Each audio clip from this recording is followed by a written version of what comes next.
guys, Yellow here ulit. So yun guys, gawin naman natin tong Asahi. Ang sira naman niya guys, yung blade. Kasi nanginginig na. Ayan guys, nanginginig na yung blade niya, so hindi na siya balance. So tabi-tabingi na yung LEC. So kailangan guys palitan na natin ang LEC to kasi masisira niya yung mechanical. So lalaki yung gastos nyo. So kung gagawin naman natin to, tawag dito, kung i-align naman natin, so sobrang kain ng oras. Saka tawag dito, maubos yung oras ninyo. Saka pangit pa ang pagkakalabas. Kasi tabi-tabi na sa kabengkong. So ang pangit na. So ang maganda dito guys, bumili na lang kayo ng bagong LEC guys. Magkano lang yung 200 o mga nasa 180. O basta depende sa bibilihan ninyong shop. Kasi syempre, pag kinuha nila yun, meron ng patong yun. So syempre, depende na lang guys sa bibili nyo. Pero yun guys, palitan nyo na lang blade kaysa na maubos yung oras nyo, saka masira yung electric pan nyo dahil nga nanginginig siya o gumigewang yung LEC o nanginginig talaga guys. So tingnan nyo guys yung sinasabi ko. Itong industrial na to guys. So ang sira niya guys, yung blade niya, pag inon mo siya, yan, 1. So yan guys, nanginginig siya. Ayan o.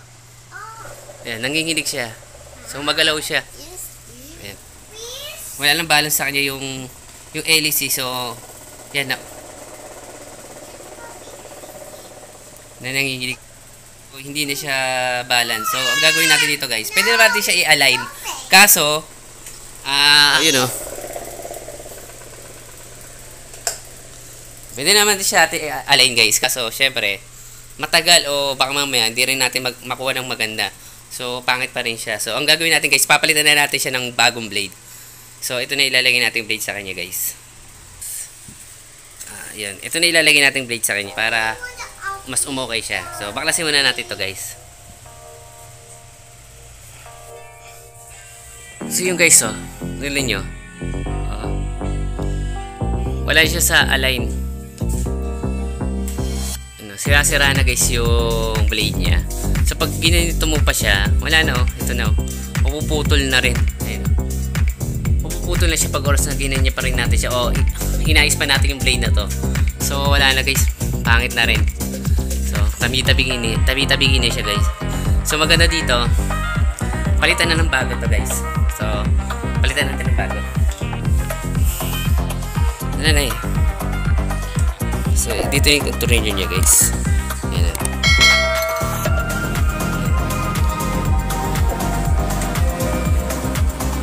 So, yun guys. Tornilyo lang yun.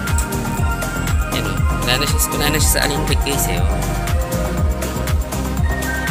So, siguro pag nalilinisan to natutupi o kaya tumatama doon sa guard ring niya. So, ito guys ayan o. Tulad nito. Ayan.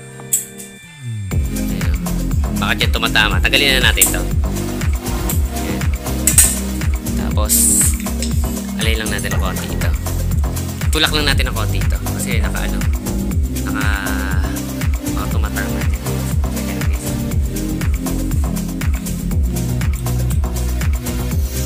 Alay nyo lang guys. Alay nyo lang yun. Tingin yung diretso na siya. Ayan. Tapos diretso nyo lang ito.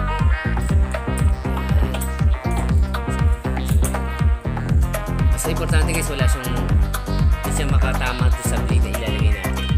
So syempre masisira ulit yun.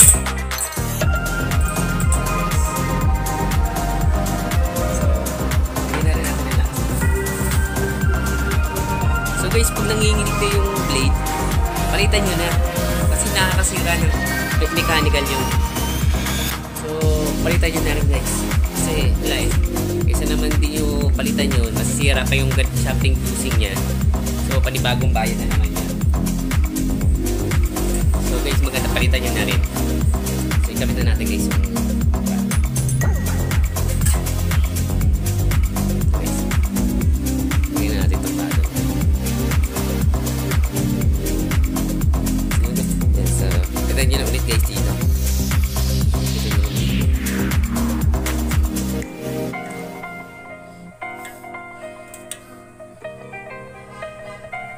Guys,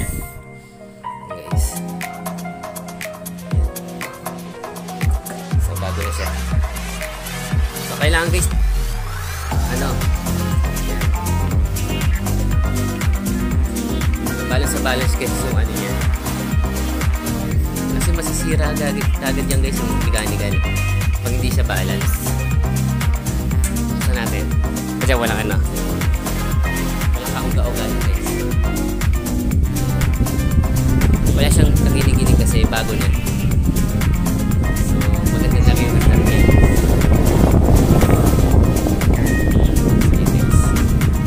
Nahimik na. So wala na yung inig niya. Okay, titignan natin dito niya guys. Hindi na siya nanginginig. Hindi katulad kanina, di ba? Panay ginig niya. So maganda na rin yung guys.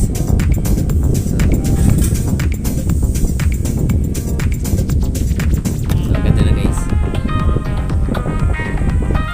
Tapos yung blade niya, ayun o. Sira-sira na kasi. Sira-sira na. Lupot na, wala na sa alignment. Kaya mauga siya pag nanginginig. Tapos ito naman guys. Siguro dito tumatama yung blade niya. Kaya nasira yun. So tingnan muna natin. Tingnan natin kung kaya natin ito ibalik sa dati. So ito nyo lang ito guys. Tulak-tulak nyo lang. Ayan. Ibalik lang natin sa dati ito.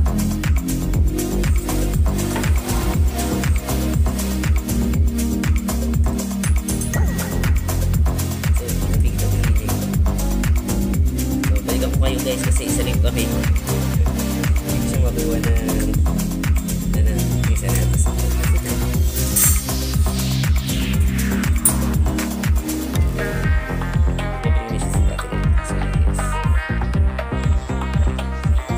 diretso ko lang muna ito guys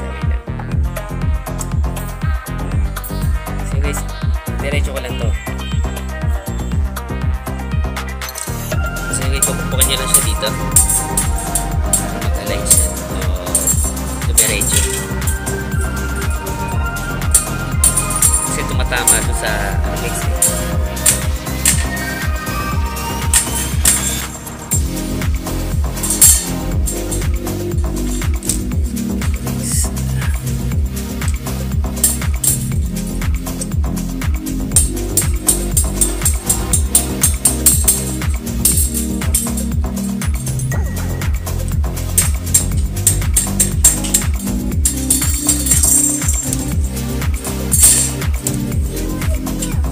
guys, so, okay na siya. So, kahit paano na natin siya. Diretso natin siya. So, kapit na natin dito guys. So, ito yung blade. Ayan. So, kapit na natin to. Tapos saka natin siya paandarin guys. So, yun guys, paandarin na natin.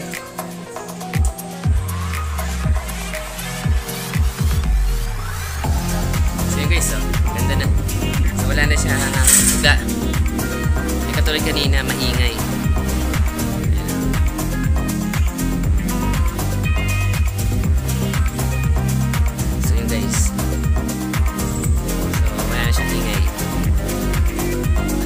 Pinakauga niya yung nanginginig. Hindi na siya nanginginig guys. O nanginginig yung electric fan niya. Yung electric fan na to guys. So yun guys. Maganda na.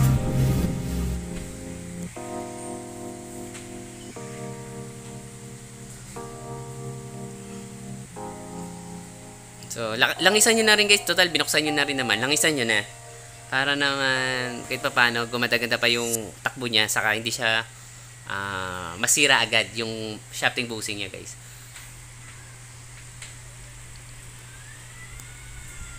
So yun guys, sana nakatulong ako sa inyo kahit pa paano. Sana guys, please naman like, saka subscribe at comment na rin kayo guys para malaman ko naman kung nagustuhan niyo yung video ko o pangit.